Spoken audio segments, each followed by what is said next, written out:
Hello, Rookie Realtors. Let's get you back on. Let's get you back online. Rookie Realtors. Let's see. My Facebook page is frozen right now. Let's see. Let's see if I can unfreeze myself. Unfreeze. Unfreeze. Let's see. There we go. Let's clear some of this stuff out. And I should be able to come back online. I may have to totally close out and go back in, which is fine. Here we go.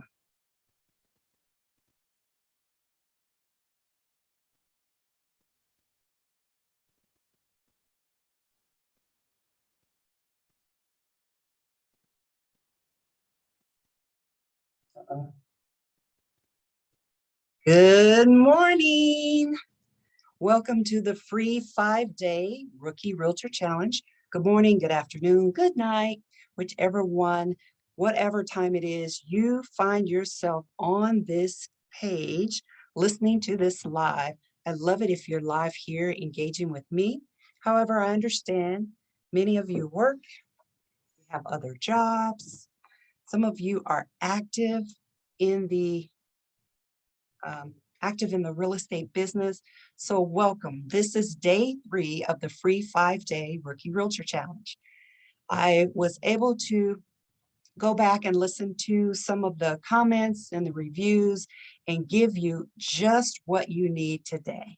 So if there's something that you want to hear from an experienced broker such as myself, I'd be happy to share it with you. Now today, day 3, I want to talk to you more about solutions. But before I talk about solutions, I want to do a brief recap of what we've covered. Day 1, I introduced myself to you, gave you a little bit of my story, my journey, talked about how I started, some of the mistakes I made, some of the pitfalls. Day 2, which was yesterday, I talked about customers and clients, pipelines. There was a myriad of nuggets there for you. So if you missed that, go back and hit the recap for that. I again talked about realtor safety because September is Realtor Safety Month. I talked about contracts, getting buyer agency agreements. I just had a mouthful of information. Okay, mouthful of information. So I hope you are able to take the time to unwrap all of the information that's been provided to you thus far. And if you have anything that you'd like to hear more of tomorrow, I'd be more than happy to adjust my content just for you. Okay, sorry, I keep getting these, here we go. You can kind of see the outside of my office just a little bit. So today I want to talk to you a little bit about solutions. Okay, one of the problems that I've encountered, that you may encounter in real estate, is you find yourself working with people that you may not necessarily want to work with. And what I want to share with you is that you have the ability to choose who you want to work with. You have the ability to work with people that know, like, and trust you. Okay, know, like, and trust you. Think about it this way. If you go to any professional services, let's say you go to a doctor, or you go to a dentist, or you go to an attorney, a lawyer, you want to go to someone that you know, or you like, or you trust. And I will add to that, someone who knows, like, and trusts the person that you're going to. That would be a referral. And so it's very important that we choose who we want to work with, because we are the professionals. Professionals tend to work with whoever is willing to pay the fee. But the greatest part of being a realtor is that you can choose to work with who you want to work with. And how do you do that? You decide who you want to market to. Who is your audience? Who do you have the most connections with? I mentioned on another channel some of the things that I find myself connected with. I'm prior military. I live in a multi-generational household. I'm a cancer survivor. I'm in Lions. I'm in Toastmasters. I'm in service clubs. I was a CASA. I love children. I'm in children's ministry. So all of those things, I can connect with people. So in those different environments, whether I'm networking or I'm serving, I tend to gravitate toward people that I want to work with. So you can decide who you want to work with. And that is the beauty of being a realtor. So if you're new to the business or you're deciding that this is something that you want to partake in, real estate, this is the best kept secret, real estate, being a realtor. I particularly love working with people. I enjoy showing properties, and I enjoy providing solutions. The solutions that I provide are based on the needs that people have. So again, you get to work with who you want to work with. So what is a customer and what is a client? A customer could be anyone. Customers go in stores, customers shop storefronts. A customer is someone from the public that you do not have a relationship with. That is a customer. Now, a client is totally different. A client is someone you have a contractual relationship with. So I'll tell a short story about the difference between a customer and a client. In my particular practice, hello, Isabella. In my particular practice, I happen to have worked with this couple. This would have been my first multi-million-dollar client. I was so excited. I started taking them all over the place. We looked up in Gig Harbor. We looked down south. We looked everywhere. And this went on for a couple of months. I did not have a contract with them, but I felt they were my clients. Yet, without a contract, they were merely customers. So I want to encourage you, when you decide to work with people, get a contract. That is so important, that you get a contract. Now, some people say, oh, that's a little intimidating. I really don't want to have them sign something because I'm afraid they won't want to work with me. Well, let me ask, which would be better, to work with someone without a contract and find out they're not committed to you, or to have a contract that they won't sign and they don't work with you? Which one do you want? I prefer to work with people that I know, like, and trust, or people that have referred people to me that they know, like, and trust. That's so important. So the difference between a customer and a client is a customer is someone you do not have a contractual relationship with, and a client is someone you have a contractual relationship with. Now, I did mention previously that this particular client, well, I'm calling them client because I felt they were a client, but they really weren't a client. They were a customer. I drove them all over Egypt, as I like to say. I drove them all over the place, and we looked at property. They were excited. And when it came down to it, we did write a contract that did not go to closing. Then they came back, we looked at more property, and then I didn't hear from them. When I reached back out, because the fortune is in the follow-up, I reached back out to them and found out they had purchased a for sale by owner. What is a for sale by owner? A for sale by owner is someone who wants to sell their property on their own. And I found out the hard way that I did not enter into a buyer agency agreement. So I lost the commission on that particular sale. So that was my loss. What I have designed this for is to share with you some of the highs and some of the lows, and hopes to encourage you to practice your business like a business. Treat your business like a business. This is a professional business, so treat it as such. So a customer, again, no contract. Client, you have a contract. So is that pretty clear? This is great, friend. Thank you, Isabella. Is there anything about real estate? Today, I'm talking about solutions in real estate. So is there a question that you have? If you do, drop it in the chat. Share with me a question that you may have about real estate, because a lot of people have different perceptions on what realtors really do. And what is real estate? Are we in it for the money? What about this? What about that? Is there a question that you may have that you'd like me to address on air as I continue to talk? All right, and I'll see if I can pull up my chat. I hope I can. I hope I can. Swipe to the left to reveal comments. Swipe to the left. Okay, so I do see your comments. Okay, so now I want to talk about limiting beliefs. What are limiting beliefs? When you get into this business of real estate, there is what you call a barrier to entry. What do you think that barrier to entry is? Well, that barrier to entry is your license. You get a real estate license, right? So I say, once you get your license, and you're dangerous because you don't really know how to interact with the public and how to write a contract.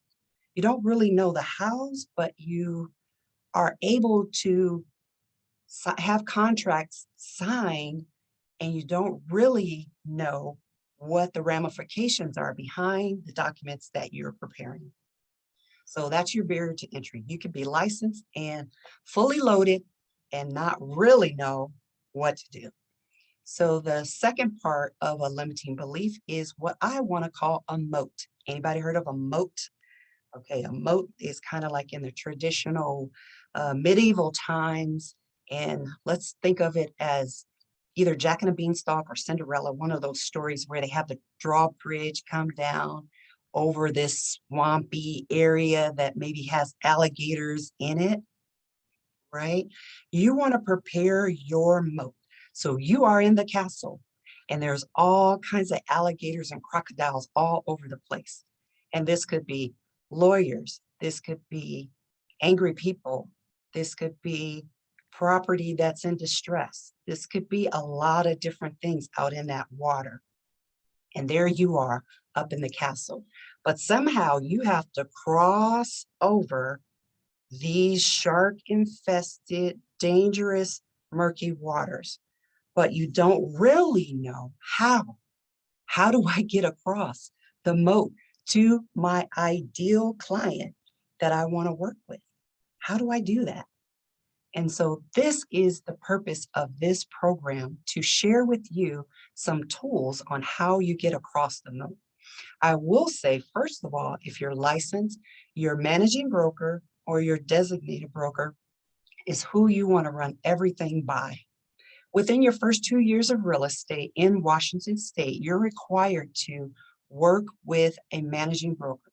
So you have your contracts reviewed.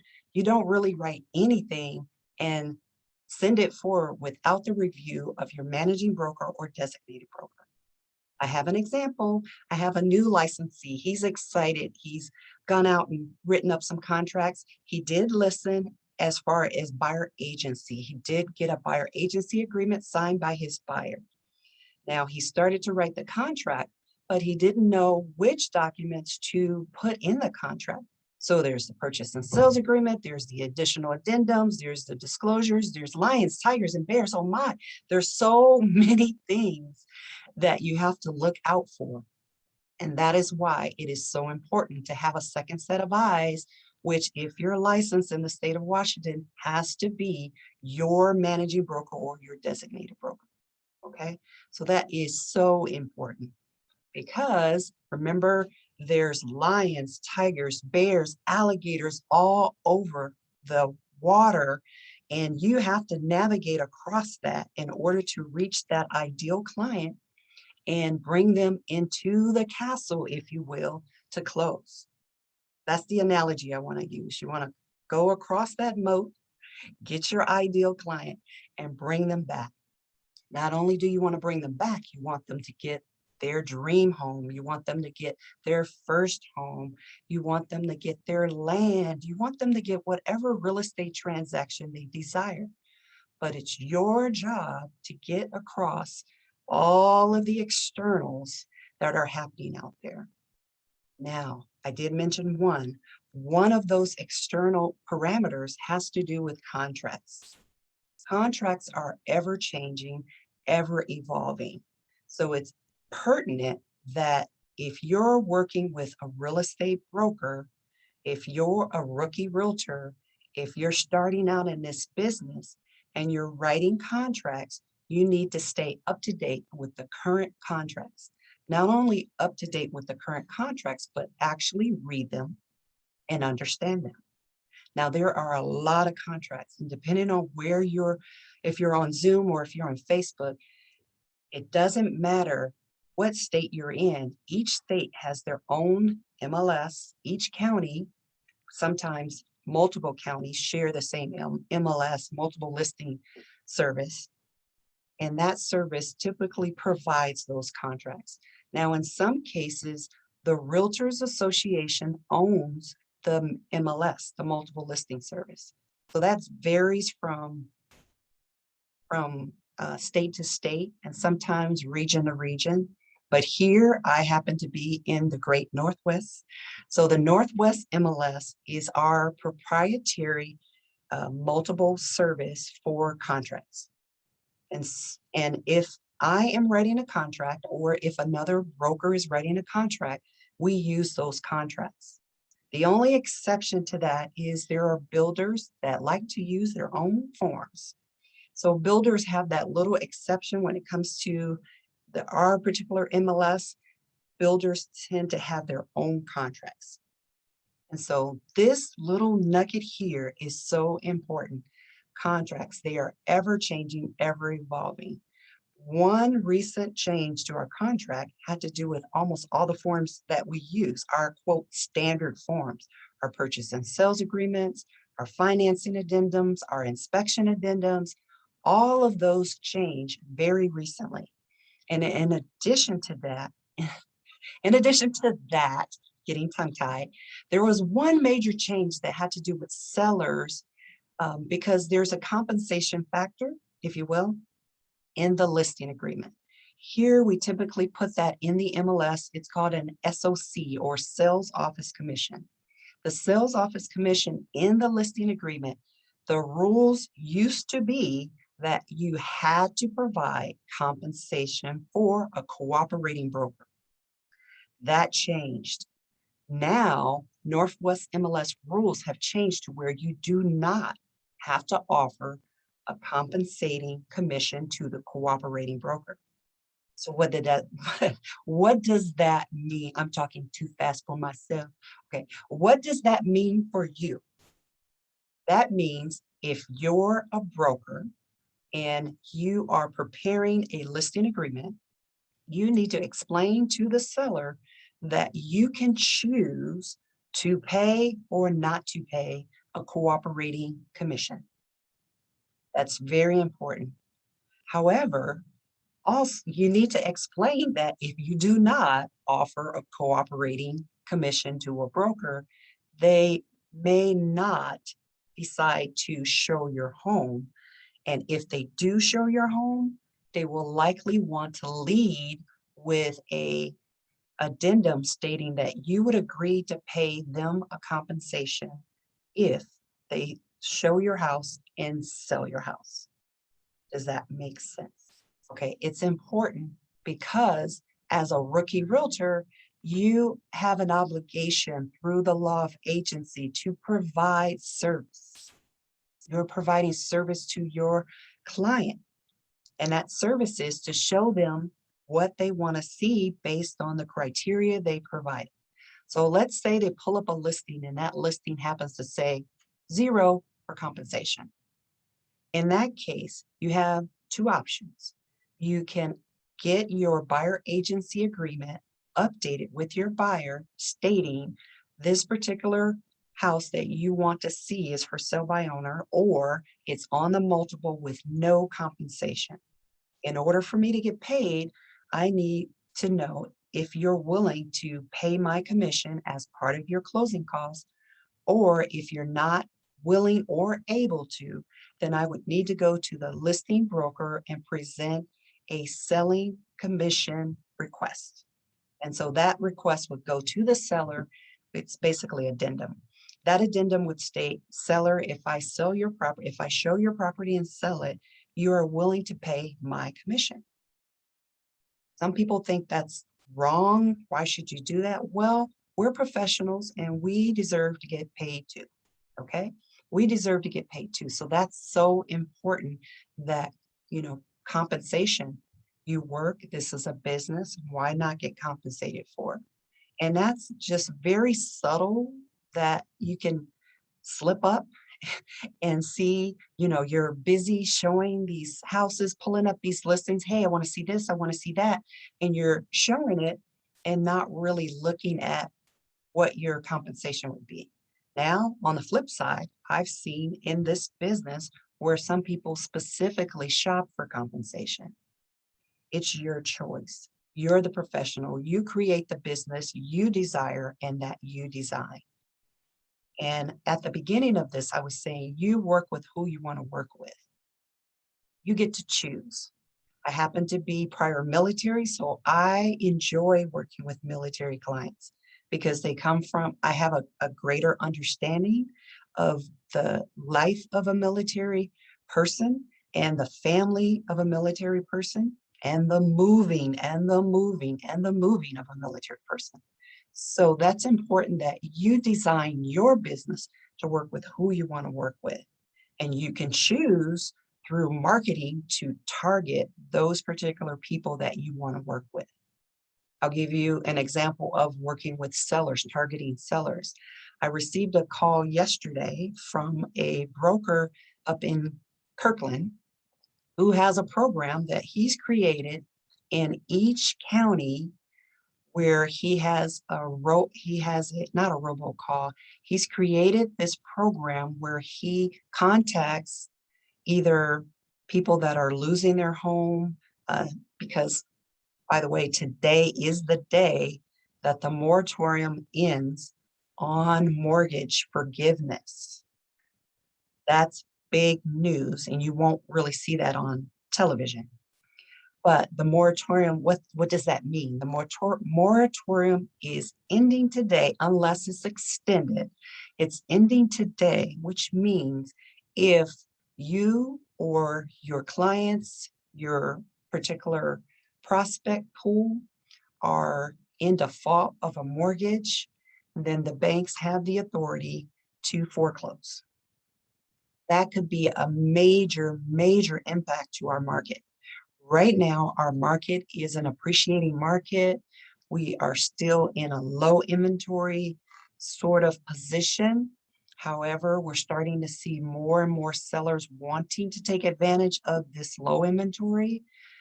But once the market starts to shift in the buyer's favor, I predict that we will see a change to our upward trend of appreciation.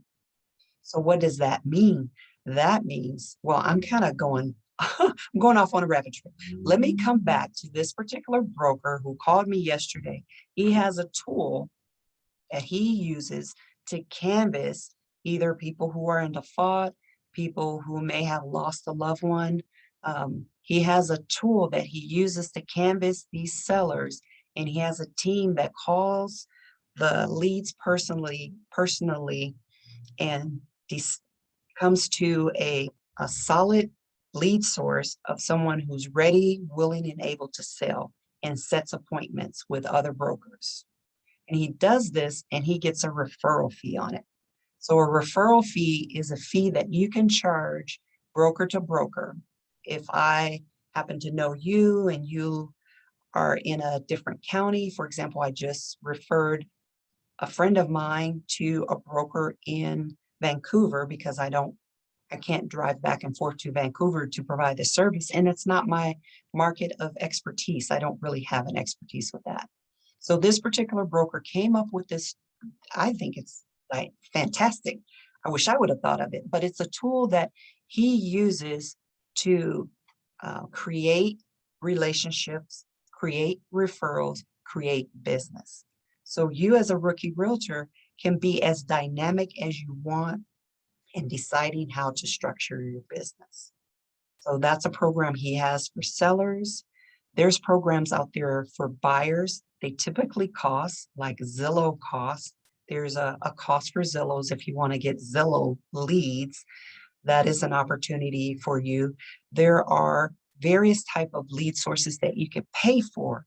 But I want to tell you about a way to market for free. You're listening to it.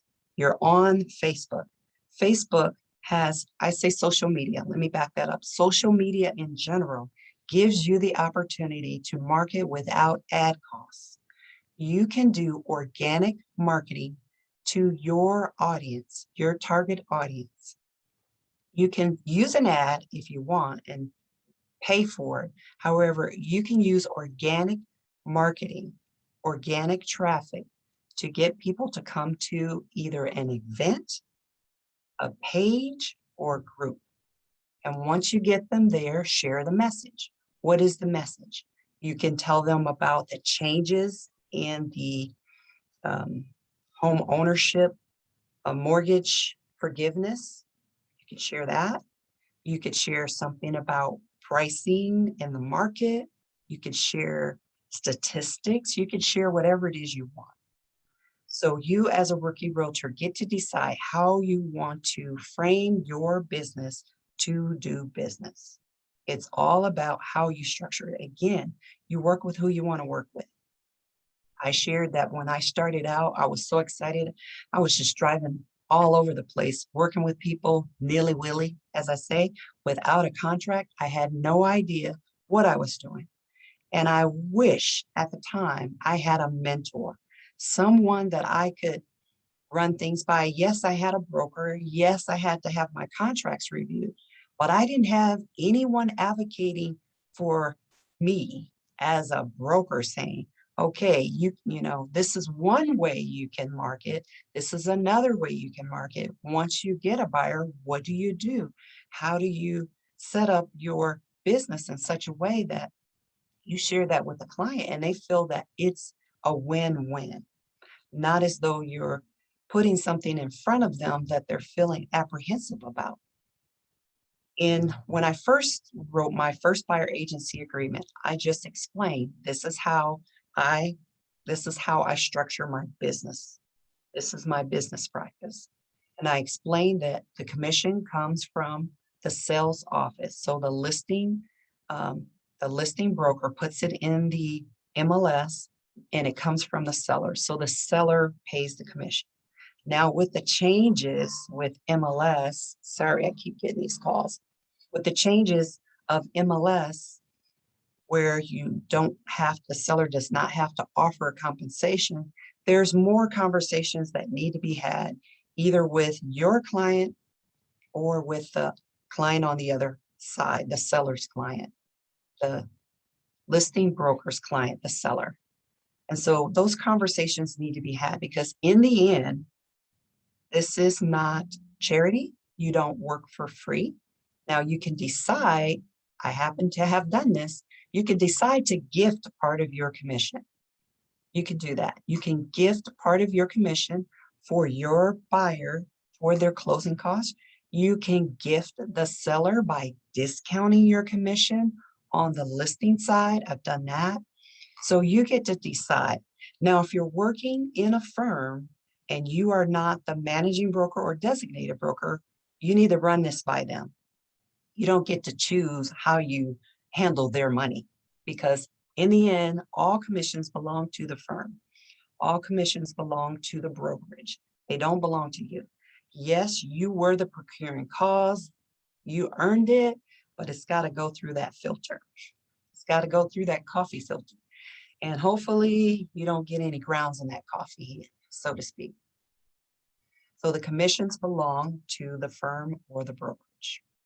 Okay, but you get to decide if you're in a position and you get the approval of your managing or designated broker that you can discount it. I have a brand new broker who's asked me, hey, if I were to list this property, can I discount my commission XYZ?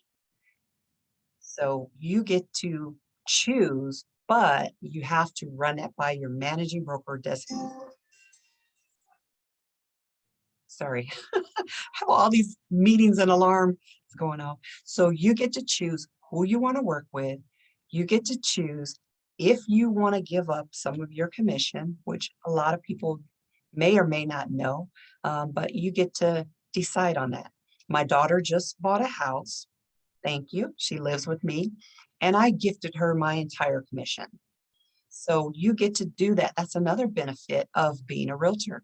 When you buy property, when I bought my first house, actually not my first house, when I bought my second house, I bought the land first and I did new construction. Well, the land was listed by a broker who um, listed the whole development. And at the time, they were taking real estate contracts. Now, you don't really hear much about that today, but they still exist, real estate contracts. So I purchased it on a real estate contract. I used all of my commission for my down payment and closing costs, and I only came in with maybe 10%. So at that time, that property was $70,000. I used my commission and I put in about $7,000 and that was it. And I carried the contract. So I paid this seller every month. I drove out to their house and I paid it. It was a very old couple. So that's the story of me purchasing my second home. Now, my first home I purchased with a broker right before I got out of the military. I got out of the military on August 1st. I purchased the home on July 1st, and I got my license on September 24th. So all that within 60, 90 days of each other. But I will say, when I bought my first home, I didn't know anything about interest rates. I didn't know the difference between an ARM, adjustable rate mortgage, and a fixed mortgage. I didn't know. And so those are the things it's important, even if you're a realtor and you say, I don't really need to know about the mortgage industry. You need to have enough knowledge to share with your client to know if they're being taken advantage of. I've seen cases where the pre-approval letter comes in and I see all these fees on top of it. So you need to be an advocate for your client. When you see these things on their pre-approval letter, all these fees that they're being charged, you need to understand what that means.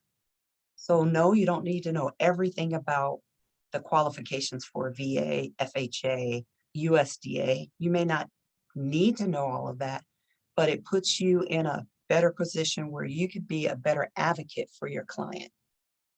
You want to be the advocate for your client. You want to set yourself apart.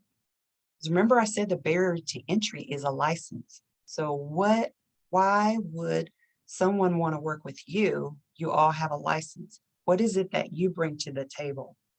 Do you have some unique circumstance or perspective that you could provide? I happen to live in a multi-generational household. What I mean, I take care of my mother, I'm a caretaker. My 3 adult daughters live with me, my 2 grandsons. Oh yeah, my husband and a dog.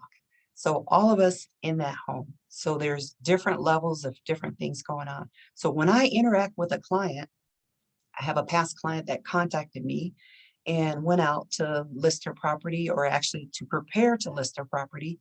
She shared some things with me that we had in common, that I hadn't forgotten about.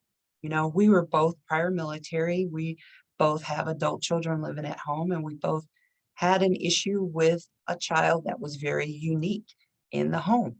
And so we shared that together. Well, actually, she shared it with me, but the revealing part was when I was able to share back to her that I had that in common with her and actually pray with her. That was a unique situation. Now, you may or may not be a believer, but having that commonality is what will set you apart. Something to set you apart. What is your unique selling factor? What is your X factor that is going to put you in the living rooms of people that want to do business with you? Oh, maybe not in the living room because we're still social distancing. What if you could do all your business on Zoom, on Facebook, what if you could do that? Today, like no other time, are we able to use online media to attract and retain business? And that's real estate too. I've actually sold homes to people I've never seen online. Now, we talked about the difference between cold and warm traffic. The preferred method would be warm traffic. It's so much easier and more satisfying to work with someone that you know, that you like and likes you and trusts you. That's so much easier. However, you can accelerate your business by driving cold traffic to your storefront, whatever storefront that is, your business entity. You can do that. And there are tools for that. If you haven't heard, there's funnels. So I happen to subscribe to what's called ClickFunnels. So ClickFunnels has a free 14-day trial. So you might want to check that out. They have a free 14-day trial, and I'll share a link with you on this page if you're interested in checking that out. But they have a 14-day trial, and they have so many funnels in there. And I can do a shared funnel. That'll make it easier for you. I'll do a shared funnel. Maybe I'll do a shared funnel on attracting leads. That would be nice, right? So I'll share a funnel with you, and for the 14 days, it's free. Now, if you decide that you do not want to subscribe to it, go ahead and cancel it before the 14th day, or, I'd say before the 14th day or by the 14th day, and then there's no cost. But if you decide to keep it, I believe the minimum is maybe $97. And they just had a funnel hacking convention, which I found fascinating, that all these nerds get in a room and they talk about funnels and how they market. It's fascinating to watch and to hear. But you get an opportunity to take part of that.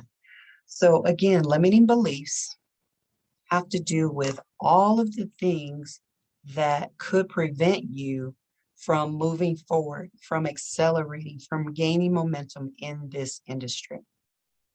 You get to choose if you want to buy into that limiting belief, I can't, all of those sort of things, or if you want to overcome those because you have the ability to do it. If this is the business that you've decided to enter into, then why not take advantage of all the tools that are available to you to allow you to be successful? I wish at the beginning someone would have took me by the shoulder and said, hey, Kathy, kind of put me under their wing. I think I would have accelerated so much faster, moved ahead so much quicker, not made as many mistakes, because there will be mistakes. Because when you're new and you're green, you don't really know what you don't know.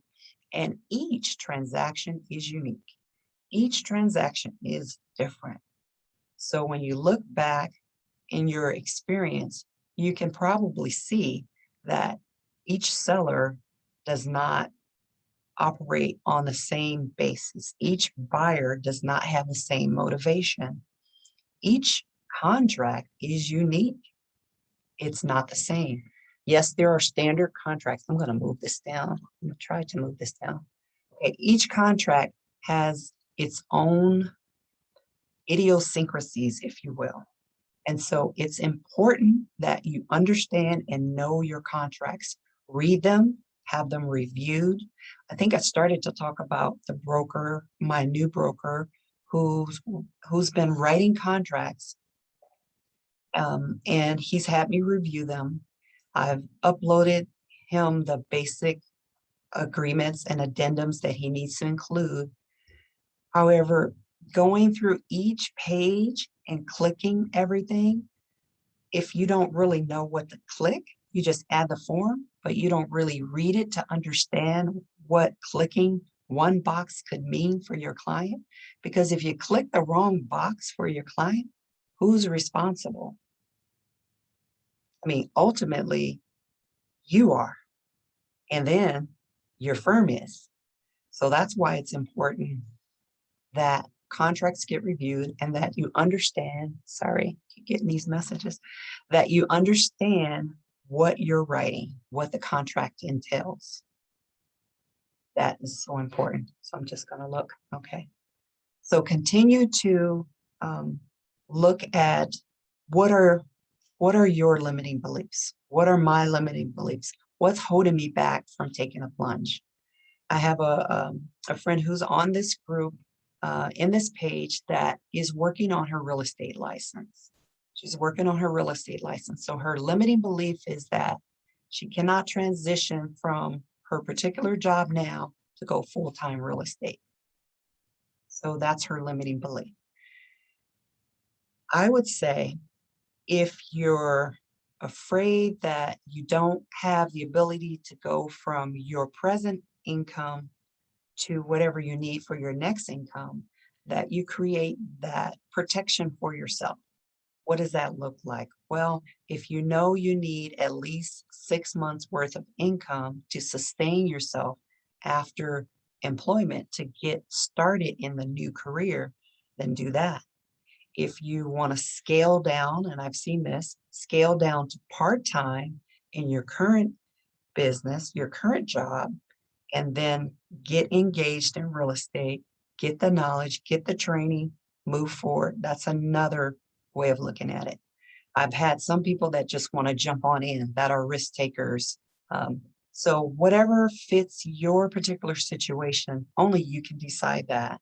I certainly wouldn't want you to put yourself in a position where you are solely reliant on your first commission check, even though I was. When I started in 1994, I had gotten out of the military and I took a lump sum for my early retirement because back then the president was allowing people to do an early out. So I did an early out. So I did have sort of a nest egg saved and set aside. And so my first transaction closed. Let's see, I licensed in September. It closed in November. So I had to wait a little bit. And that closing wasn't a big closing. And I had to share it with my firm, with my brokerage, with my office. And so you need to decide what works best for you. I have people that have approached me and say, hey, I want to get into this. I'm retired. Well, that's great because if you're retired, you have some income that you can continue to live off of. And then create a business plan that's going to allow you to reach the goal that you want to reach. Yesterday, we talked about what does a goal look like in real estate? It's very simple. You come up with a number. So whatever that number is, let's shoot out a number, same number I gave yesterday. Let's say it's $100,000. So you need to determine within your market, what is the average sales price? That's public information. You can look on MLS if you're a broker or realtor. You can look on MLS and see what's the average sales price in the area in which I want to work. So if I'm working here in Thurston County, I can say, okay, the average sales price is now close to 400,000. I don't have that exact number, but it's close to 400,000. It's ever changing. It was 385. Now I believe it's 400, but it teeter-totters back and forth from month to month. So you look at whatever the average sales price, and let's say the average sales price is 300,000. I'll just give a number.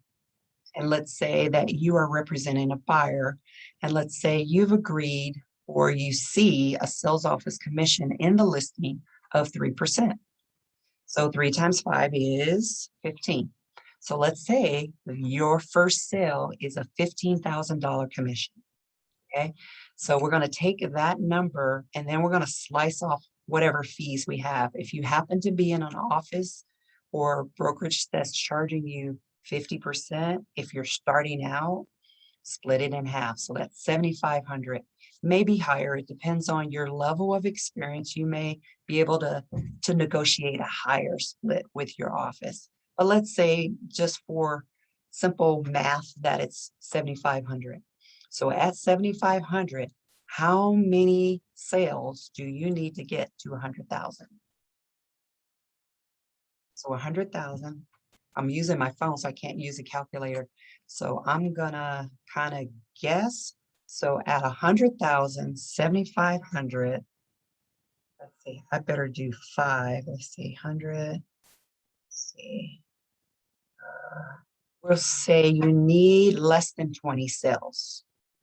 Okay, so at $100,000 goal for the year, you'll need, and I'll round it up, let's say 20. You need 20 sales in order to meet your goal.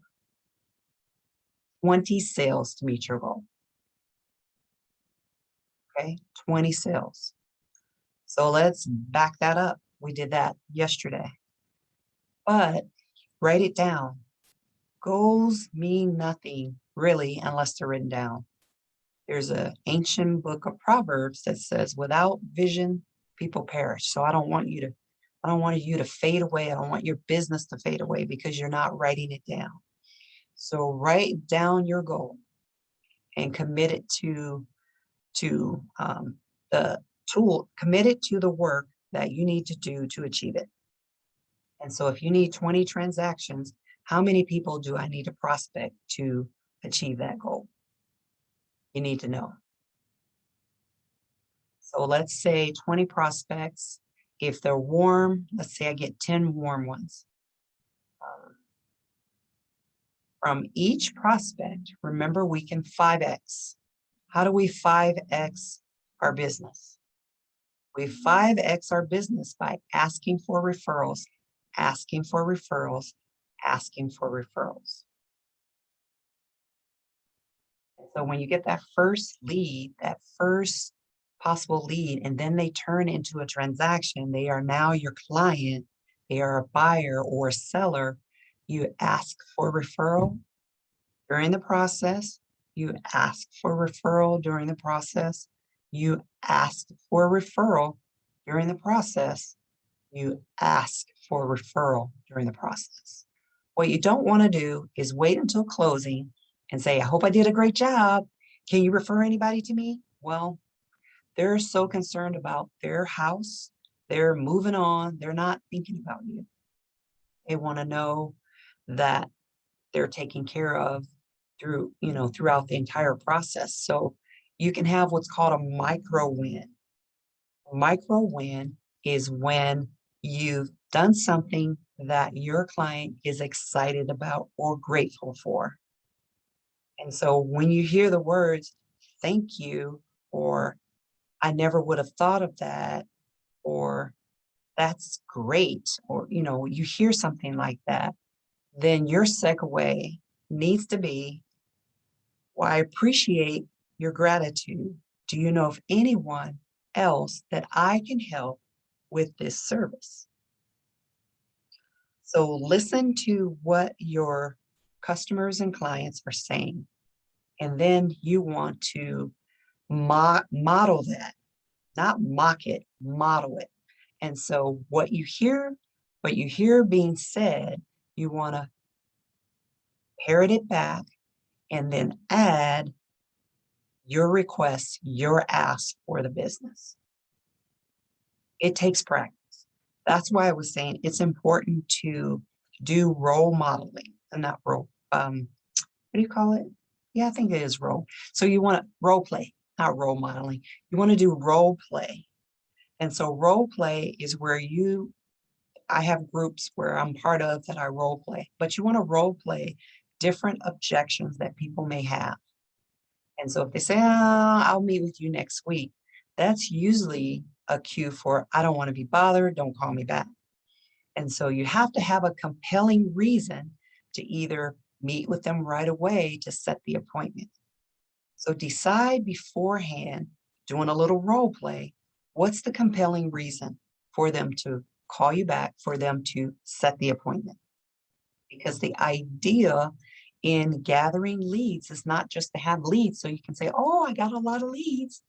The purpose in getting the leads is to convert those leads into transactions.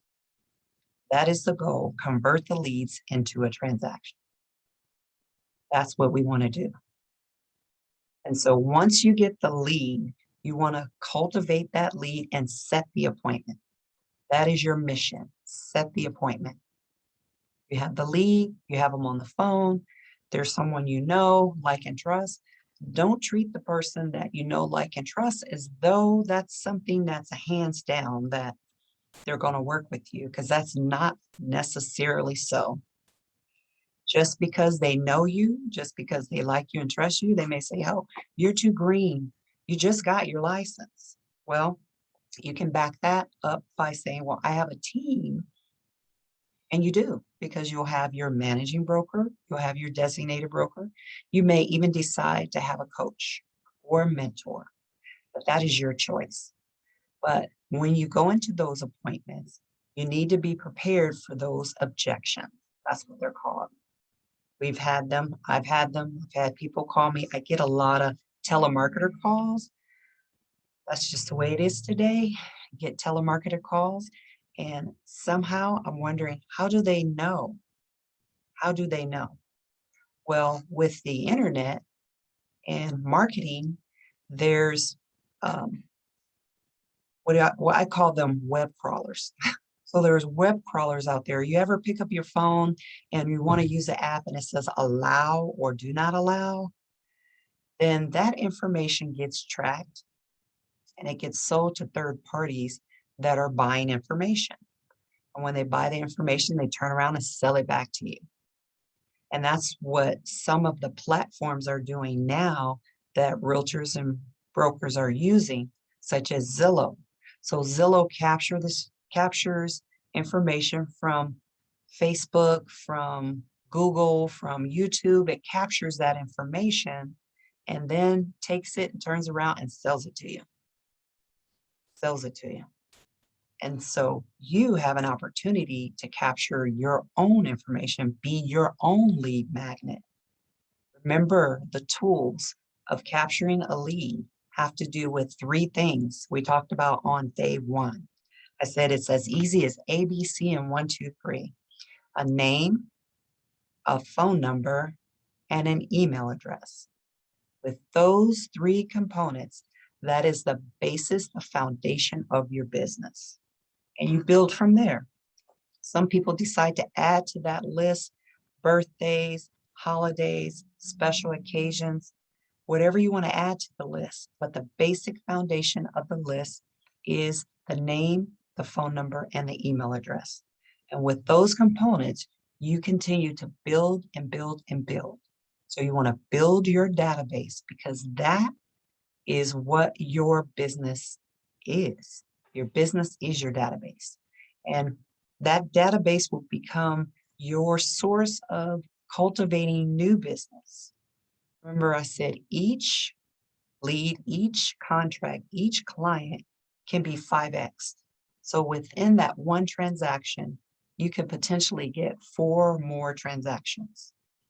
Case in point, my listing on, well, I won't say where. I have a listing that's closing, and the same house I sold it to them. So that makes 2, right? So I sold it to them. I listed it. Turned around, the gentleman I sold it to, he referred me to his father. I sold his father's property. Now his father has another property he wants me to sell, and they want to look for land to build their next house. So that's the 5x. You have the ability to 5x your business. Always ask for referrals. Don't be afraid to ask for referrals. That's how your business will grow. Once you have the one, build upon that, because we talked about pipeline. You want to have more business in your pipeline because it's important to continue the momentum. You want to continue the momentum and have the business that you desire. I will end my last couple of minutes by talking about a toolkit. What's a toolkit? When you get started in real estate, depending on where you work, most brokers will offer their new brokers the basic information that they need to get started. Like, what contracts do I need to use? What technology do I need? Do I need a Supra? Do I need a lockbox? What do I need? So there's basic tools that you need to get started in this business.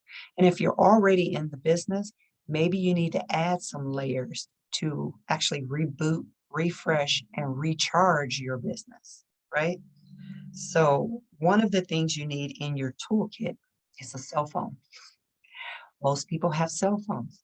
If you're in real estate and you do not have a cell phone, it's really going to be hard. There's some old school brokers that did not want to keep up with this wave of technology. They were very paper driven. Once we became automated, they're kind of like, I don't want to say dying breed, but they are a dying breed. Technology is the new norm. And so if you do not have a cell phone, it's going to be extra difficult for business. The other thing you need is some technology, such as a laptop. I would even go further to say um, you probably need a laptop that would allow you to download things, not a Chromebook, a laptop that has some memory, or you can have a USB to add more to it, or Dropbox. I use Dropbox, but some sort of off something off your computer that you can store information, because computers crash. And it's great to have things saved in the cloud. I have had water poured in my laptop. I've had, all kinds of crazy things happen to my technology because I have grandkids and they like to play with my gadgets. So make sure that you have all of the technology that you need to get started. So that's the technology. Then I would also suggest you have a business plan. The business plan needs to consist of those basic things that we talked about, and that needs to be written by you. How do you want to run your business?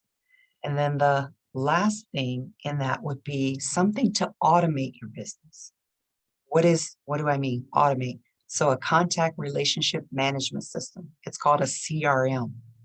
Something to manage your data, because you're going to get business. You're going to grow business. You're going to want to stay in contact with your business. So it's just an ever evolving process. So just wanted to share that with you, Toolkit. So glad to see you today and share with you on the free 5-day Rookie Realtor Challenge. If you know of someone who could benefit from this, please share, invite, ask them to go to the group, the free 5-day Rookie Realtor Challenge. Click the link and join. I'll be sure to add.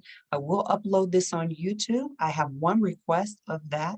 If you could go on YouTube and subscribe to my channel. My channel is Kathy Cross RE, or Kathy Cross Real Estate. I'll put my YouTube link in the group as well. If you could please do me a favor and subscribe. The other request is that you go live in this Facebook group and share your biggest win. Also, if you could share what you would like to see tomorrow, because tomorrow I have more content, but I like to gear it toward what people need, want, and desire to have. So one request, well, actually that's 3 requests, right? Go on YouTube and subscribe. That's easy. 2, go live in Facebook and share your biggest takeaway.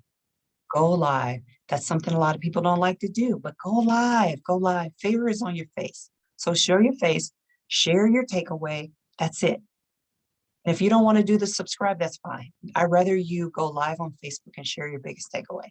That would be a win for me.